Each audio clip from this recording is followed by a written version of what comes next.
ഓം ഹരി ഓം നമഃ ശിവായ.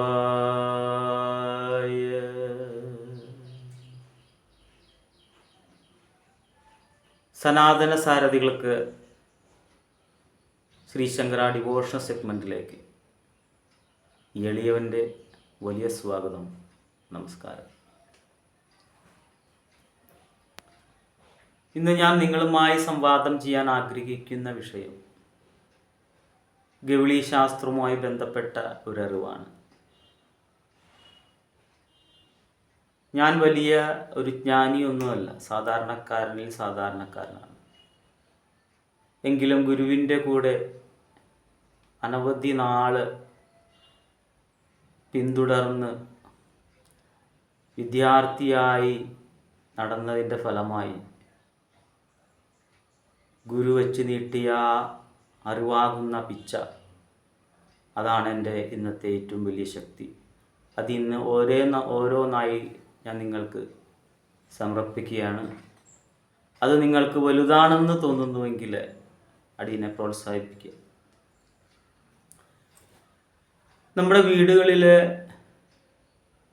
ഒരുപാട് ശല്യമായിട്ട് കാണുന്ന ഒരു വസ്തുവാണ് പല്ലി അഥവാ ഗൗളി എന്ന് പറയുന്നത്.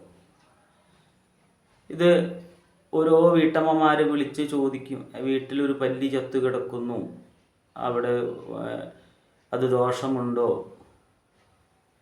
അല്ലെങ്കിൽ വീട്ടിൽ ഒരുപാട് പല്ലികളുടെ ഉപദ്രവമുണ്ട്, അത് ദോഷമാണോ എന്നൊക്കെ പലരും പല നാളുകളിലായിട്ട് ചോദിച്ചു കൊണ്ടിരിക്കുന്ന ഒരു അറിവാണ്. അപ്പം അവർക്കൊക്കെ ഒരു മറുപടി തരണം എന്ന് ഒരു വീട്ടമ്മ പറഞ്ഞതിൻ്റെ പ്രകാരമാണ് ഇന്നത്തെ ഈ എപ്പിസോഡ്. ഈ പല്ലികൾ നമ്മുടെ വീടിലെല്ലാം കൊച്ചു അതായത് ഈ ക്ലോക്കിൻ്റെ പിന്നിൽ അല്ലെങ്കിൽ എയർ ഹോളിലൊക്കെ ഇങ്ങനെ കൂടുകൂട്ടും, അവരിങ്ങനെ പെറ്റി പെരുകും. നമ്മളൊരു കാര്യം മനസ്സിലാക്കേണ്ടത്, നമ്മളെപ്പോലെ തന്നെ അവർക്കും ഈ ഭൂമിയിൽ ജീവിക്കാൻ അധികാരമുണ്ട്, അവകാശമുണ്ട് എന്ന് മനസ്സിലാക്കുക. ഒരു പല്ലി നമ്മളെ ഇപ്പോൾ എല്ലാവരും കാണുമ്പോഴേ അറപ്പ്, അത് ഓരോരുത്തരുടെ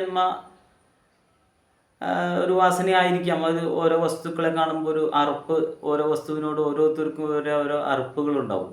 അതങ്ങനെ കൂട്ടാം. പക്ഷേ ഒരു പല്ലിയിൽ നിന്നുകൊണ്ട് നമുക്കൊരു മാറാ രോഗമൊന്നും വരാനില്ല. നമ്മുടെ ഭക്ഷണ സാധനങ്ങളിൽ വരാതെ ശ്രദ്ധിക്കുക. അത് നമ്മൾ അടച്ചു വെച്ച് സൂക്ഷിക്കുക. ചിലർ ഇത് പോകാൻ വേണ്ടിയിട്ട് ഓരോ കെമിക്കലായിട്ടുള്ള ഓരോ സ്പ്രേകളൊക്കെ ഉപയോഗിക്കുക. ഒരിക്കലും അത് നിങ്ങൾ ചെയ്യരുത്. അത് നിങ്ങൾക്ക് തന്നെ മഹാവ്യാധി ഉണ്ടാക്കും. ഈ തളിക്കുന്ന ഈ വസ്തുക്കളെല്ലാം മഹാവിഷങ്ങളാണ്. ആ വിഷം നമ്മൾ ശ്വസിക്കുക, നമ്മൾ കഴിച്ചാൽ നമ്മൾക്ക് രോഗങ്ങൾ ഒഴിയില്ല. ആ വസ്തു, ആ ജീവി അവിടെ എവിടെയും ജീവിച്ചോട്ടെ. ആ ഒരു വസ്തു, നമ്മൾ കാരണന്മാർ പറയും, എലിയെ പേടിച്ച് ഇല്ലം ചൂടുക എന്ന പോലത്തെ ഒരവസ്ഥയായിരിക്കും പല്ലികളെ ഓടിപ്പിച്ചാൽ. ഇത് ഒരു ശാസ്ത്രീയ വശമാണ് പറഞ്ഞത്. ഇനി ഇതിൻ്റെ ഒരു ആത്മീയ വശം എന്ന് പറഞ്ഞാൽ, പല്ലികൾ ബ്രാഹ്മണർക്ക് തുല്യരാണ്. ബ്രാഹ്മണൻ എന്ന് പറഞ്ഞാൽ പൂണൂലുട്ടവൻ എന്നല്ല, നമ്പൂതിരി എന്നല്ല. മനസ്സാ വാച കർമ്മണ മറ്റുള്ള ജീവജാലങ്ങളെ ഉപദ്രവിക്കുന്നു ചിന്തിക്കുന്നു പോലും ശാപമാണെന്ന് ചിന്തിക്കുന്നവനാണ് ബ്രാഹ്മണൻ. അത് പിൻകാലത്ത് അതൊക്കെ ഒരു കുലമായി മാറി എന്ന് മാത്രം. അപ്പോൾ ആ പല്ലിയെ നമ്മൾ ചിലർ തല്ലി ഓടിപ്പിക്കുന്നു, തല്ലി കൊല്ലുന്നതൊക്കെ കേൾക്കാൻ ഇടവന്നു. മഹാപാപമാണ്, ബ്രഹ്മഹത്യാ ശാപമാണ്. 7 തലമുറ തന്നെ അത് അനുഭവിക്കേണ്ടതായി വരും. ബ്രഹ്മഹത്യാ ശാപത്തിലാണ് ഈ ശാപം ഉൾപ്പെടുക. അതുകൊണ്ട് നമ്മൾക്ക് അവരെ ഉപദ്രവിക്കുന്ന ആ ഒരു പ്രവണത മാറ്റുക. അവരും ഈ സമൂഹത്തിൻ്റെ ഭാഗമാണ് എന്ന് ചിന്തിക്കുക. ഇനി മറ്റൊരു കാര്യം പറയുകയാണെങ്കിൽ, നമ്മുടെ വീടുകളിൽ ഒരുപാട് പല്ലികൾ വരുന്നുണ്ട്, പെരുകി പെരുകി വരുന്നുണ്ട് എന്നൊക്കെ പലരും ചോദിക്കാറുണ്ട്, പറയാറുണ്ട്. ഞാൻ പറയുന്നു, എൻ്റെ അനുഭവത്തിൻ്റെ വെളിച്ചത്തിലും ഗുരുവിൻ്റെ അറിവ് പ്രകാരവും ഞാൻ പറയുകയാണ്, ഒരുപാട് പല്ലികൾ നമ്മുടെ വീട്ടിൽ പെരുകിയാൽ നമ്മളുടെ ജീവിത സൗഖ്യം വരുന്നു എന്നാണ് സത്യം. നമ്മളുടെ എല്ലാ കടങ്ങളും വീടാൻ തുടങ്ങും എന്നാണ് സത്യം. നമ്മുടെ വീട്ടിലെ മംഗളപരമായ കാര്യങ്ങൾ നടക്കും എന്നാണ് സത്യം. നമ്മുടെ വീട്ടിൽ ഐശ്വര്യവൃദ്ധി വരും എന്നാണ് സൂചന. നിങ്ങൾ ഓരോരുത്തരും പരീക്ഷിച്ചു നോക്കൂ. നിങ്ങളുടെ ജീവിതത്തിൽ നിങ്ങൾക്കതറിയാൻ പറ്റും.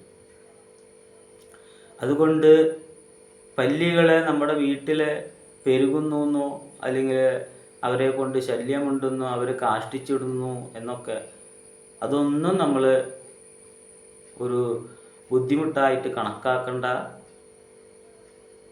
നമ്മുടെ വീട് നമ്മൾ എന്നും അടിച്ചു വാരി തുടച്ചു കഴിഞ്ഞാൽ അതൊന്നും ഒരു വിഷയമേ അല്ല. അതിനേക്കാളുപരി പ്രകൃതിയാകുന്ന ആ ഈശ്വരൻ്റെ നന്മയിലേക്കുള്ള സിഗ്നലും കൂടിയാണ് ആ സമൂഹജീവിയായ ഗൗളി നമ്മൾക്ക് തരുന്നത്. അതുകൊണ്ട് ഗൗളിയെ ഒരു കാരണവശാലും നമ്മൾ കൊല്ലാനോ മറ്റുള്ള കൃത്രിമമായിട്ടുള്ള സ്പ്രേകളോ സിന്തറ്റിക്കായിട്ടുള്ള മറ്റുള്ള വസ്തുക്കളൊന്നും ഉപയോഗിക്കരുത്. മറ്റൊന്ന് പറയുകയാണെങ്കിൽ, പല്ലി നമ്മൾക്ക് വരാനിരിക്കുന്ന ആ സങ്കടങ്ങളും നന്മകളും നമ്മൾക്ക് കാണിച്ചു തരുന്നതാണ്. നമ്മുടെ ശാസ്ത്രപ്രകാരം നമ്മൾ പണ്ട് കാലത്തൊക്കെ ഇറങ്ങുമ്പോൾ കണി കാണുക എന്നൊക്കെ പറയുന്ന പോലെ, അത് പിൻകാലത്ത് അത് നുണയാണെന്നൊക്കെ വർത്തിച്ചുകൊണ്ട്, പക്ഷേ കണി കാണലും പ്രകൃതി തരുന്ന സിഗ്നലും എല്ലാം സത്യം തന്നെയാണ്. അതിൻ്റെ ഒരു ഭാഗമാണ് ഈ ഗൗളി ശാസ്ത്രവും. ഗൗളി ശാസ്ത്രത്തെക്കുറിച്ച് 1-2 എപ്പിസോഡ് ഞാൻ വിശദമായിട്ട് ചെയ്യാം. ഇന്ന് വീട്ടമ്മയുടെ ഒരു പരാതി പ്രകാരമാണ് ഞാൻ ഈ ഒരു വിഷയം തിരഞ്ഞെടുത്തത്. ഈ പല്ലികൾ നമ്മൾ കാണാനിടവന്ന നമ്മുടെ വീടിൻ്റെ ഹാളിൽ മെയിൻ അകത്ത് അലതല്ലി വീണാൽ, അത് നമ്മൾ കാണാനിടവന്നാൽ നമുക്ക് അപ്പോൾ മനസ്സിലാക്കാം നമ്മുടെ വീട്ടിലെന്തോ ദുർനിമിത്തം നടക്കാൻ പോകുന്നു എന്ന് മനസ്സിലാക്കണം. നമ്മൾ കണ്ടാലേ ഉള്ളൂ, കാണാതെ പലതും നടക്കുന്നുണ്ടാവും. ഇപ്പം നമ്മൾ ഇതിലെ നടന്നു പോകുമ്പോൾ ആ മതിലിൻ്റെ അപ്പുറത്ത് സർപ്പങ്ങൾ പാമ്പുകളൊക്കെ കഴിഞ്ഞ് പോകുന്നത് നമുക്ക് വിരോധമില്ല, അവർ നടന്നു പോയിക്കോട്ടെ. നമ്മൾ കാണുമ്പോഴല്ലേ വിഷയമുള്ളൂ. അപ്പോൾ നമ്മൾ കാണുമ്പോഴാണ് അത് ശാസ്ത്രം ഫലിക്കുക. അകത്തളത്ത് അങ്ങനെ അലച്ചു വീണാൽ. പിന്നെ മറ്റൊരു ദുർനിമിത്തമായിട്ട് കാണുന്നത്, സാധാ പല്ലികളെ വിട്ട് വലുപ്പമേറിയ, അതായത് നമ്മൾ സാധാ പല്ലികളെ വിട്ട് ഒത്തിരി കൂടി വലുപ്പം, അയ്യോ എന്തൊരു വലിയ പല്ലിയാ എന്നൊക്കെ പറയുന്നൊരു ഒരു ആ കാണുന്ന കാഴ്ചയിൽ നമ്മൾ ഓട്ടോമാറ്റിക്കായിട്ട് പറയാൻ വരുന്ന ഒരു രൂപത്തിലുള്ള ഒരു പല്ലി. ആ പല്ലി വന്നു കഴിഞ്ഞാൽ നമ്മൾക്ക് മനസ്സിലാക്കാം നമ്മുടെ വീട്ടിലെന്തോ ദുർനിമിത്തങ്ങളും അപകടങ്ങളൊക്കെ വരാൻ പോകണു എന്ന് മനസ്സിലാക്കണം. അപ്പോൾ അതിന് പരിഹാരമായിട്ട്, എന്നുവെച്ചാൽ ആ പല്ലിനെ കൊല്ലാനല്ല പറയണേ, അത് നമ്മുടെ പ്രകൃതി കാണിച്ചു തരുന്ന നല്ല നല്ല കാര്യങ്ങളാണ്. നമ്മൾക്കത് ചീത്തയായിട്ട് തോന്നുകയാണ്. അപ്പോൾ നമ്മൾ പെട്ടെന്ന് തന്നെ പോയി ഒരു ജ്യോത്സ്യനെയോ കാണുക. ഇനിയിപ്പോൾ ജ്യോത്സ്യനെ കാണാൻ നമുക്ക് വിശ്വാസമില്ല, അതൊക്കെ പറ്റിക്കലാണ് എന്നൊക്കെ പറയുന്ന ആളാണെങ്കിൽ, ദൈവത്തിൽ വിശ്വാസമുണ്ടെങ്കിൽ വീടിൻ്റെ അടുത്തുള്ള ശിവക്ഷേത്രത്തിൽ ധാര, മാല, മൃത്യുഞ്ജയ പുഷ്പാഞ്ജലി, ഭഗവതിക്ക് കടുംബായുസം, രക്തപുഷ്പാഞ്ജലി ഇങ്ങനെയൊക്കെ കഴിച്ച് പോന്നാൽ ഒരു തടയായിരിക്കും. വിശദമായി അറിയണമെങ്കിൽ അത് ജ്യോത്സ്യനെ തന്നെ കണ്ട് എല്ലാ അപകടങ്ങളുണ്ടോ എന്ന് ഒന്നും നോക്കി പരിഹാരം ചെയ്യുന്നത് വളരെ നന്നായിരിക്കും. അതുപോലെ തന്നെ സാധാ പല്ലികൾ ഒരു വെള്ള കളറായിരിക്കുന്ന എല്ലാവർക്കും അറിയാലോ. അതിനുപരിയായിട്ട് കറുത്ത പല്ലി, ഇവർക്കിടയിൽ ഒരു കറുത്ത പല്ലിയെ കാണാനിട വന്നാൽ നമ്മൾക്ക് നല്ലതായിട്ട് വരും. നമുക്ക് സമ്പത്ത് കയറി വരാനുള്ള ഒരു സിഗ്നലും കൂടിയാണ്. അത് കാണാൻ ഒരു ലെയറായിരിക്കും, അത് കാണില്ല എന്ന് പറയാം. കറുത്ത പല്ലി, വെള്ളപ്പല്ലി കൂട്ടങ്ങളിൽ കറുത്ത പല്ലി കാണൽ വളരെ വിരളായിരിക്കും. പക്ഷെ അങ്ങനെ കാണാൻ ഇട വന്നാൽ നിങ്ങളുടെ ജീവിതത്തിലെ വലിയൊരു ടേണിങ് അവിടെ വരാൻ പോകുന്നു, സാമ്പത്തിക ടേണിങ് അവിടെ വരാൻ പോകുന്നു എന്ന് നമുക്ക് കരുതാം. ഇതൊക്കെ ഗൗളീശാസ്ത്രത്തിൽ പറയുന്നതാണ്, ഗുരുക്കന്മാരുടെ വായ്മൊഴിയായി കിട്ടിയ അറിവുകളാണ്. അതുപോലെ തന്നെ ഇത്തരത്തിലുള്ള അറിവുകൾ ഒരുപാട് പേർക്ക് ഇഷ്ടപ്പെടുന്നു എന്നൊക്കെ പറഞ്ഞ് ഒരുപാട് പേര് വിളിക്കുന്നുണ്ട്. ഞാൻ നിങ്ങളോട് പറയുന്നത്, പ്രശ്നങ്ങൾ അറിയാനാണെങ്കിലും നിമിത്തശാസ്ത്രം അറിയാനാണെങ്കിലും കവടി വെച്ച് നോക്കാനാണെങ്കിലും എന്നെ വിളിക്കരുത്. പരമാവധി വോയിസ് ഇടുക. ഇപ്പം ഇന്നലെ മറ്റൊരു അമ്മ വിളിച്ചിട്ട് എനിക്ക് വോയിസ് ഇടാൻ അറിയില്ല എന്ന് പറഞ്ഞുകൊണ്ടാണ് വിളിക്കണേന്നൊക്കെ. അങ്ങനെയുള്ളവരാണെങ്കിൽ വിരോധമില്ല. അല്ലാതെ പരമാവധി ഈ വാട്സാപ്പിൽ വോയിസൊക്കെ ഇടാൻ അറിയുന്ന ആൾക്കാരാണെങ്കിൽ അങ്ങനെ തന്നെ ഇട്ടാൽ മതി. എന്താണോ നിങ്ങളുടെ വിഷയങ്ങൾ എന്ന് ആ വോയിസിലിടുക. അപ്പോൾ ഞാൻ നിമിത്തപ്രകാരമാണെങ്കിൽ അത് ഞാൻ നിമിത്തപ്രകാരം പറഞ്ഞു തരും. അതിന് ചാർജൊന്നും ഈടാക്കുന്നില്ല.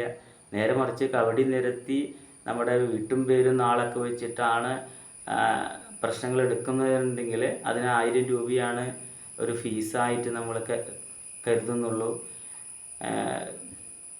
അപ്പോൾ പരമാവധി തന്നെ മറ്റുള്ള കച്ചവട രീതിയിലൊന്നും എന്നെ കാണാതെ പരമാവധി തന്നെ ഈ വോയിസ് ഇട്ട് എന്നോട് സഹകരിക്കണമെന്ന് ഞാൻ അപേക്ഷിക്കുകയാണ്. ഞാൻ ഈ പൂജകളും പരിഹാരങ്ങളൊക്കെ ആയിട്ട് നടക്കുന്നതുകൊണ്ട് എപ്പോഴും തിരക്കായിരിക്കും. ഇപ്പോൾ വർഷക്കാലമായതുകൊണ്ട് ദക്ഷിണായനായതുകൊണ്ട് വളരെ ഇത്തിരി കുറവാണ്. ഈ ഗണപതി ഹോമം, ഭഗവത് സേവ അങ്ങനെയുള്ള കർമ്മങ്ങൾ മാത്രമേ ഉള്ളൂ. പരിഹാരങ്ങൾ കുറവാണ്. അതുകൊണ്ടാണ് അടിക്കടി ഞാനിപ്പോൾ അടുപ്പിച്ചൊക്കെ ഓരോ വീഡിയോസ് ചെയ്യണത്. അപ്പോൾ എല്ലാവരും ശ്രദ്ധിക്കുക. പരമാവധി വാട്സാപ്പിൽ വോയിസ് മെസ്സേജ് ആയിട്ടിടുക. ഇത്തരം അറിവുകളാണ് എൻ്റെ ഓരോ എപ്പിസോഡിലും ഞാൻ ചെയ്യാൻ ഉദ്ദേശിക്കുന്നത്. ഇത്തരം അറിവുകൾ ഏതൊരു സാധാരണക്കാരനായ വീട്ടമ്മയ്ക്കും ഗൃഹനാഥനും ഉപകരിക്കുമെന്ന് ഞാൻ വിശ്വസിക്കുന്നു. ഈ അറിവുകൾ നിങ്ങൾക്ക് വലുതാണെന്ന് തോന്നുന്നുവെങ്കിൽ, ആ സ്നേഹം നിങ്ങൾ തിരിച്ചു തരാൻ ആഗ്രഹിക്കുന്നുവെങ്കിൽ അടിയൻ്റെ ഈ എളിയ ചാനൽ സബ്സ്ക്രൈബ് ചെയ്യണമെന്ന് അപേക്ഷിച്ചുകൊണ്ട് നിർത്തുന്നു. ഹരിയോം